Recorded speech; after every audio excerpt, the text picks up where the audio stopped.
કવિ નરસિંહ મહેતા યુનિવર્સિટીના ઇતિહાસ વિભાગ દ્વારા શહેરના સીએલ કોલેજ પરિસરમાં કાર્યરત ભક્ત કવિ નરસિંહ મહેતા યુનિવર્સિટીના ઇતિહાસ વિભાગના મધ્યસ્થ ખંડમાં જૂનાગઢના ઇતિહાસને લગતા ચિત્રોની પ્રદર્શન ગેલેરી અને કાર્યશાળા યુનિવર્સિટીના કુલપતિ પ્રોફેસર ચેતન ત્રિવેદીની અધ્યક્ષતામાં યોજાઈ. પ્રસંગના અધ્યક્ષીય ઉદ્બોધન કુલપતિ પ્રોફેસર ચેતન ત્રિવેદીએ ઉપસ્થિત ઇતિહાસવિદોને સંબોધતા જણાવ્યું કે આપણે જાણીએ છીએ તેમ સમયે સમયે માનવજાત દ્વારા કરાયેલ પ્રવૃત્તિઓના લેખિત પુરાવાઓનું ખાસ ધ્યાન રાખીને કરાયેલા ભૂતકાળના અભ્યાસને આપણે ઇતિહાસ તરીકે ઓળખીએ છીએ.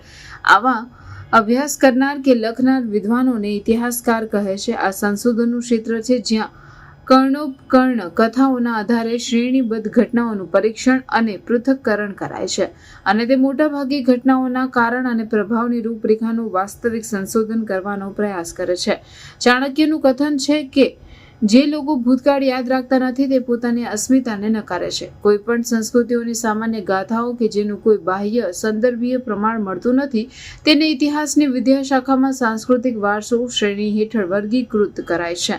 સમાજ સાથે સંબંધિત માનવ જીવનની ભૂતકાળની પ્રવૃત્તિઓનું નિરૂપણ, વિશ્લેષણ અને અર્થઘટન કરતું શાસ્ત્ર. આમ જોઈએ તો વર્તમાન માનવ જીવન સાથે તેને ઘનિષ્ઠ સંબંધ છે.